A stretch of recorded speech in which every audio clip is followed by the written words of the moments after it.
Hi everyone, welcome to JR tutorials. I am your friend Rahul Jaiswal. जी हाँ दोस्तों, आज फिर से एक बेहतरीन मैथमेटिक्स का लेक्चर वीडियो आपके सामने लेकर आ गया हूं। एंड आप जैसे कि जानते हैं 10th स्टैंडर्ड स्टूडेंट्स के लिए जो हमने मैथ्स 2 यानी ज्योमेट्री का एक नया चैप्टर, एक फ्रेश चैप्टर की शुरुआत ऑलरेडी कर दी थी दोस्तों, जिसका नाम है दोस्तों चैप्टर नंबर 1 सिमिलैरिटी। जी हाँ दोस्तों, मैथ्स पार्ट 1 अलजेब्रा का पहला chapter linear equation in 2 variable already हमने कंप्लीट कर दिया है। तो आप जाके देख सकते हो, जो नया बैच के वीडियो है डिजिटल बोर्ड वाले वो आपको देखने मिल जाएंगे। वैसे व्हाइट बोर्ड वाले तो पहले से हमने कंप्लीट कर दिया है ना, पूरा का पूरा इंटायर सिलेबस तो पहले से कंप्लीट है। तो अगर आप आगे पढ़ना चाहते हो तो व्हाइट बोर्ड वाले वीडियोस देख सकते हो। पूरा इंटायर सिलेबस हर सब्जेक्ट के लिए पहले से ही प्रेजेंट है। लेकिन ये जो न्यू बैच है हमारा डिजिटल बोर्ड के ऊपर, इसके लिए भी वीडियोस कंटिन्यूअसली आएंगे। समय लगता है ना यार, हर चीज की शुरुआत वापस से हम लोग कर रहे हैं तो यार टाइम लगेगा, लेकिन सब चीज आ जाएगा और आपका टाइम के पहले ही पूरा का पूरा एंटायर सिलेबस फिर से एक और बार हम लोग कंप्लीट कर देंगे। बिल्कुल चिंता करने की आपको जरूरत नहीं है। ठीक है, तो आज क्या पढ़ने वाले हैं? आज हम लोग पढ़ने वाले हैं मैथ्स का 10th स्टैंडर्ड के लिए ज्योमेट्री सब्जेक्ट का चैप्टर नंबर 1 सिमिलैरिटी का लाया हूं लेक्चर नंबर 2।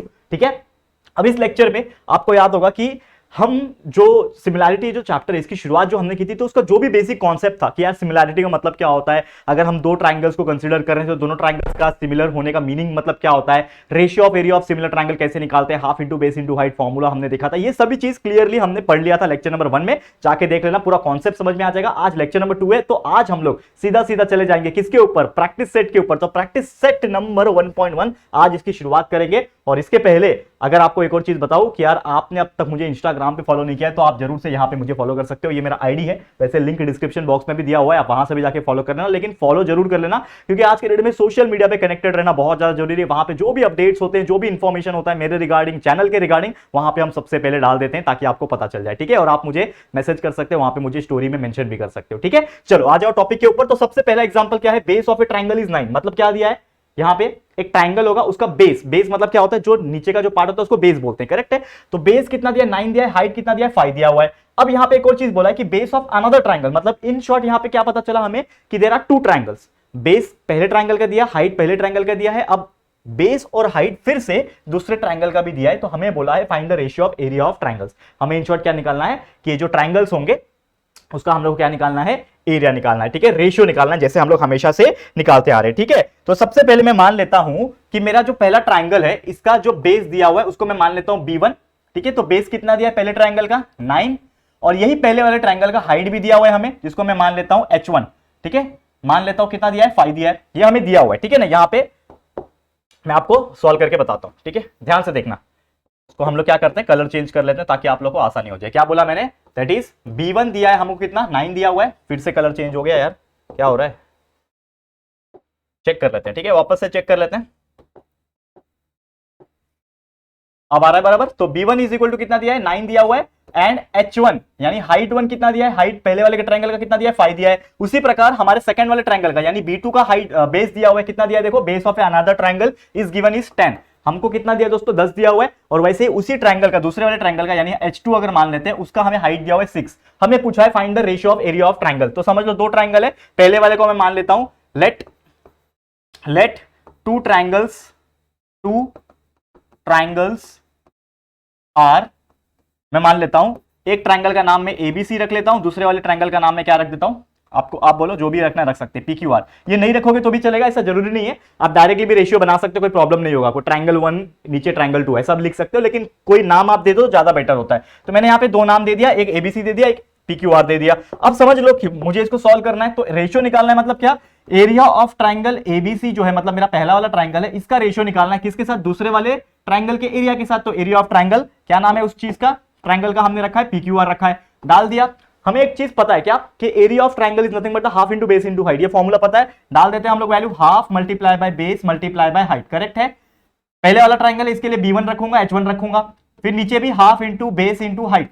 दूसरा ट्रायंगल है ये सेकंड ट्रायंगल है ना, तो इसके लिए मैं रखूंगा b2 और h2। करेक्ट है, अब जो वैल्यू कैंसिल आउट हो सकता है वो कैंसिल कर दो। देखो यहाँ पे ध्यान से, यहाँ पे हाफ और ये हाफ कैंसिल हो जाएगा। ठीक है, तो ये जो मेरा एरिया है ट्रायंगल एबीसी का, या फिर जो पहला ट्रायंगल है उसका, अपॉन एरिया ऑफ दूसरा ट्रायंगल जिसका नाम मैंने रखा है PQR, is equal to b1 into h1। तो b1 हमें पता है, तो b1 देखो कितना है? 9 है। और h1 है, h1 भी 5 है। तो यहाँ पे कितना दिया है? 9 और h1 दिया हुआ है 5। समझ में आया? इतना नीचे b2 इंटू h2, तो b2 क्या है मेरे लिए? 10 है, h2 6 है, यानी 10 मल्टीप्लाई बाय 6 अब यहाँ पे देखो आप कुछ कैंसल आउट हो रहा है क्या, अब यहाँ पे क्या करना है आपको, नंबर्स अवेलेबल हो गए, अब आपको कुछ कैंसल यानी सिंप्लीफिकेशन होता है तो कर दो। क्या होता है यहाँ पे आप ध्यान से देखोगे तो ये 5 के टेबल में 5 1 5 होता है और ये नीचे 5 2 10 होता है, करेक्ट है, समझ में आ रहा है, 5 2 10 हो गया। अब ये 3 के टेबल में 3 2 6 होता है और ये 3 3 9 होता है, मतलब क्या बच रहा है, इन शॉर्ट ऊपर बच रहा है 3 और कुछ नहीं बच रहा है, 3 मल्टीप्लाई बाय 1 ऊपर रहेगा 3 और नीचे कितना बच रहा है, कुछ नहीं बच रहा है, ये 2 बच रहा है, करेक्ट है, ये 2 है ना, ये 2 बच रहा है और ये 2 बच रहा है, मतलब 2 2 जा 4, तो 3/4 will be the correct answer. यानी कि जो हमें पूछा था, क्या पूछा था कि find the ratio of area of triangles, यानी कि हमने आसानी से कैलकुलेट कर लिया कि if you want to calculate any ratio of any particular given triangle तो हम लोग उसको बिंदास निकाल सकते हैं by applying the formula half into base into height, उसका रेशियो बनाया और हमने निकाल लिया, हमारा फाइनल आंसर आ गया 3/4। और इसको अगर रेशियो भी लिखना है तो आप इस प्रकार लिख सकते हो 3:4, ऐसा भी आप लिख सकते हो, 3 डबल डॉट का मतलब क्या होता है, रेशियो होता है, पता है,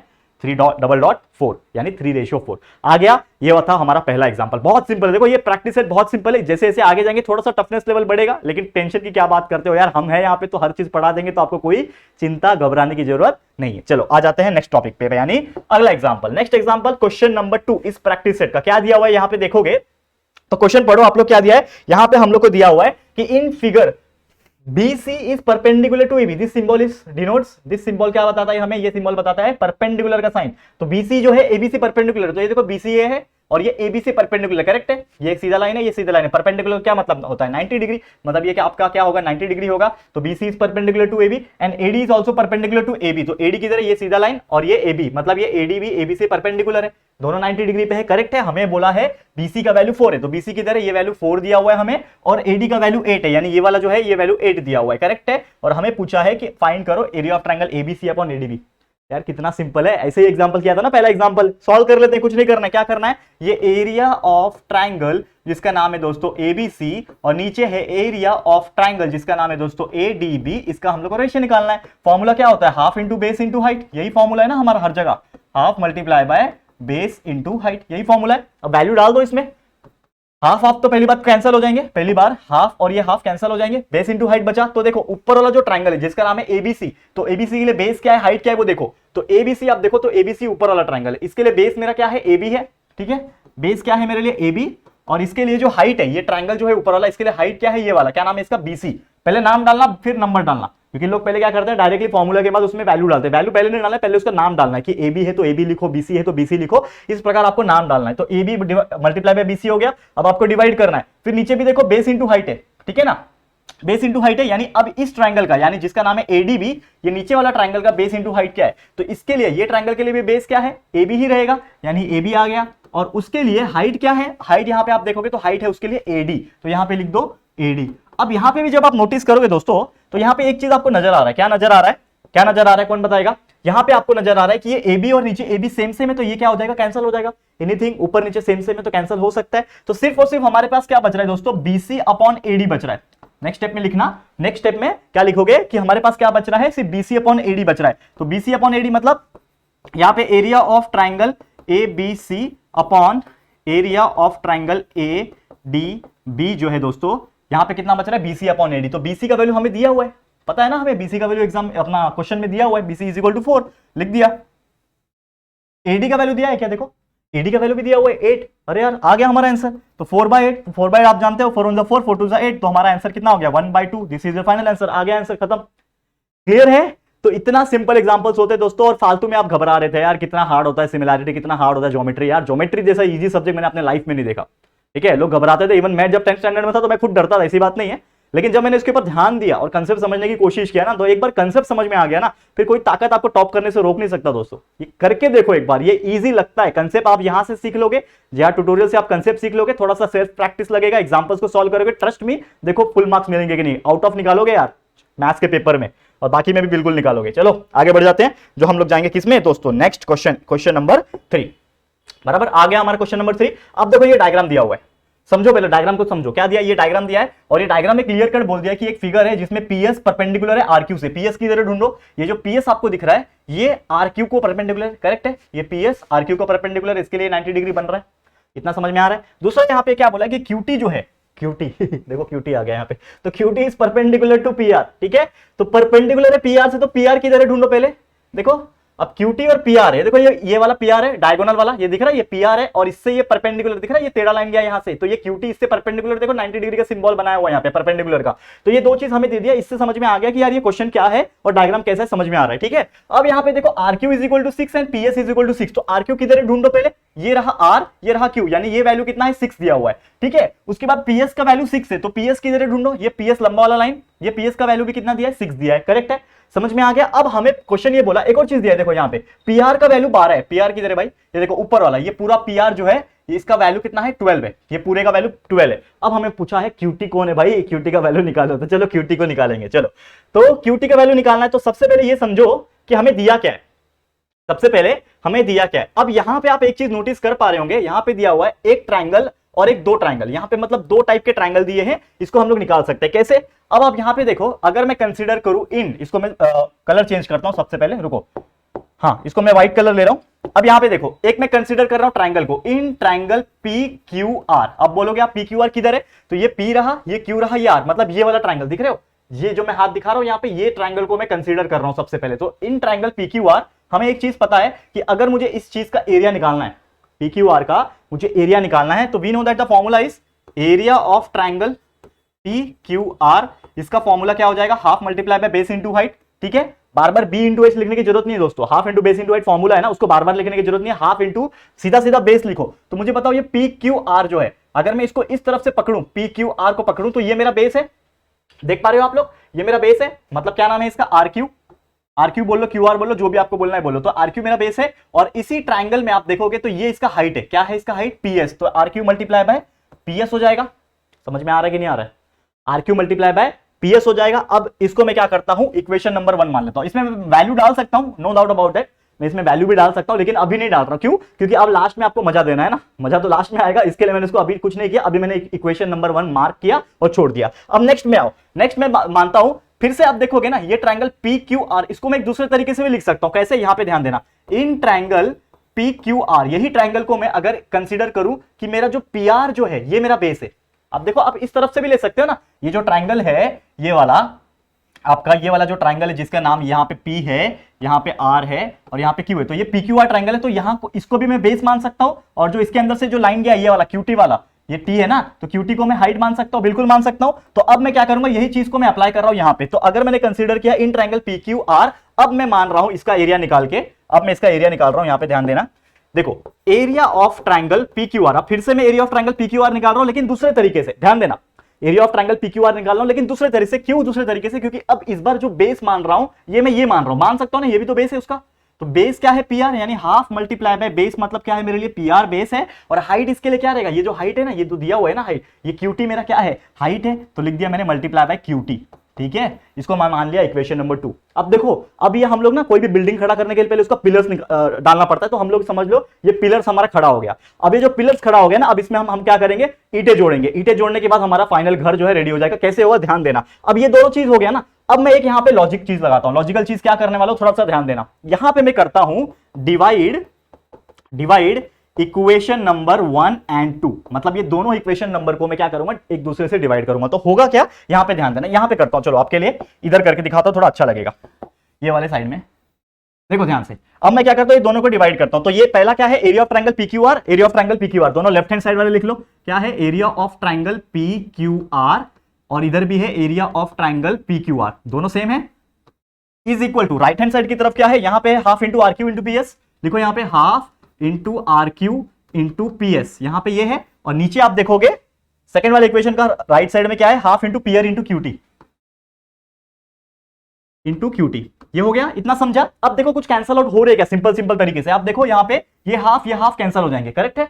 और यहां पे एक और चीज नोटिस करोगे, ये तो ट्रायंगल PQR है, ये नीचे भी ट्रायंगल PQR है, तो दोनों सेम है ना, ये दोनों भी कैंसिल हो जाएंगे। मतलब इन शॉर्ट अगर ये कैंसिल हो गए तो हमारे पास यहां पे कितना बच रहा है, 1 बच रहा है, क्योंकि एनीथिंग अपॉन एनीथिंग कैंसिल जब हो जाता है तो 0 नहीं बचता दोस्तों, 1 बचता। ये बहुत सारे लोग गलती करते हैं मैथ्स में, मैंने देखा है, क्या करते हैं, कैंसिल कर दिया, 0 लिख दिया। 0 नहीं होता है, जब भी कोई चीज कैंसिल होता है तो मतलब उसका मतलब वहां पे 1 आता है, तो 1 इज इक्वल टू क्या बचा, RQ मल्टीप्लाई बाय PS। लेकिन कुछ वैल्यू हमें पता है, RQ के जगह पे हम लिख सकते हैं 6 दिया हुआ है ना, RQ का वैल्यू जो है वो 6 दिया हुआ है, देखो RQ किधर है, ये RQ का वैल्यू 6 दिया हुआ है क्वेश्चन में, तो RQ की जगह पे 6 लिखा, मल्टीप्लाई बाय PS, PS का वैल्यू भी 6 लिखा हुआ है नीचे, पीआर का वैल्यू दिया है क्या? पीआर का वैल्यू देखो, पीआर का वैल्यू 12 है, दिया हुआ है, पीआर का वैल्यू 12 लिखा हुआ है, मल्टीप्लाई में क्यूटी का वैल्यू मुझे पता नहीं है, तो क्यूटी बेचारा अकेला रहेगा क्योंकि उसको तो निकालना है क्यूटी को। ठीक है, अब यहां पे क्या हम करते हैं, हम लोग ये पूरे को 1 के साथ क्या करते हैं, मल्टीप्लाई करते हैं, तो क्या बचेगा 12 multiply by QT multiply by 1 हो जाएगा, मतलब क्या आएगा 12 QT is equal to 6 multiply by 6 is 36, तो therefore QT will be equal to 36 बटे 12।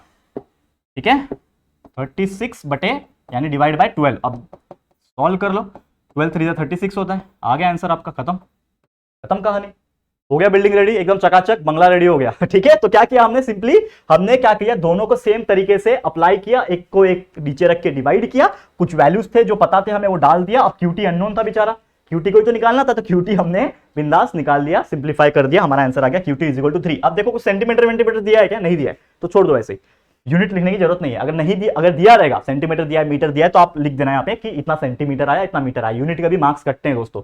ठीक है, तो ये ध्यान में देना। अब जाएंगे हम लोग सीधा हमारे अगले एग्जांपल की। उम्मीद कर रहा हूं कि आपको मजा आ रहा है ज्योमेट्री पढ़ने के लिए, और उम्मीद करता हूं इसके पहले इतना बेहतरीन तरीके से ज्योमेट्री पढ़ने में आपको मजा नहीं आया होगा। ठीक है, चलो आ जाते हैं टॉपिक के ऊपर। क्या है हमारा चौथा एग्जांपल है, फोर्थ एग्जांपल क्या है, ध्यान देना, fourth example is given here.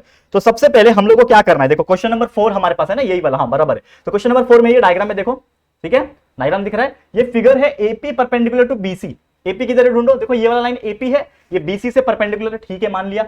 AD जो है बीसी से पैरेलल है, ये ऊपर वाला लाइन एडी, ये नीचे वाला लाइन बीसी, एक दूसरे को पैरेलल है, पता है ना पैरेलल का मतलब। ठीक है, तो एडी एपी बीसी से परपेंडिकुलर है और एडी बीसी से पैरेलल है, और हमें बोला है कि एरिया ऑफ ट्रायंगल एबीसी और बीसीडी को रेशियो में निकालो। बहुत इजी है यार, निकाल सकते हैं। सबसे पहले देखो क्या दिया हुआ है, एरिया ऑफ ट्रायंगल एबीसी, ये दिया हुआ है, करेक्ट है। किसके साथ रेशियो निकालना है, रेशियो का मतलब क्या होता है, अपॉन होता है ना उसका मतलब।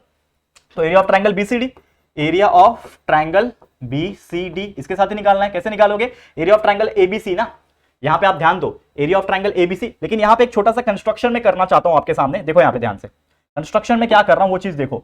इसको मैं यहां पे जोड़ सकता हूं क्या, ये जो डी है यहां पे एक मैं डॉटेड लाइन, थोड़ा हम प्रोफेशनल तरीके से जाएंगे, हमारे पास स्मार्ट बोर्ड है ना, मैं भूल जाता हूं कभी कभी। ठीक है, हमारे पास सब चीज अवेलेबल है, लाइन वाइन सब आएगा हमारे पास। देखो डॉटेड लाइन चाहिए तो मैंने डॉटेड लाइन ले लिया, और यहां से मैं क्या करता हूं, एकदम स्ट्रेट डॉटेड लाइन यहां पे खींच दिया, समझ में आ गया। अब इसको मैं क्या करता हूं, ये परपेंडिकुलर बना सकता हूं, ये परपेंडिकुलर हो गया, और इसका नाम मेरे को अगर कुछ रखना है तो इस पॉइंट का नाम मैं रख देता हूं क्यू।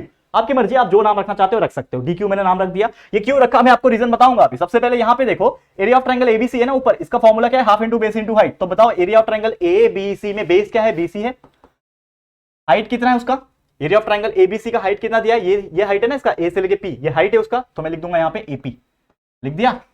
अब यहाँ पे नीचे आ जाएगा, बीसीडी को देखो, ये जो बीसीडी है इसको देखो, ये बीसीडी जो है किधर है, देखो ये बी, ये सी, ये डी, मतलब ये वाला ट्रायंगल दिख रहा है आपको, ये वाला ट्रायंगल। अब ये वाले ट्रायंगल में अगेन आप देखोगे तो बीसी मेरा बेस है, यानी कि half into base into height में बीसी मेरा बेस है, और हाइट क्या है इस ट्रायंगल में, आप देखो ये वाला जो ट्रायंगल है, इस ट्रायंगल में हाइट ये है जिसका नाम है डीक्यू, जिसका नाम है डीक्यू। समझ में आ रहा है कि नहीं दोस्तों, क्लियर है। अब थोड़ा सा और ध्यान देना,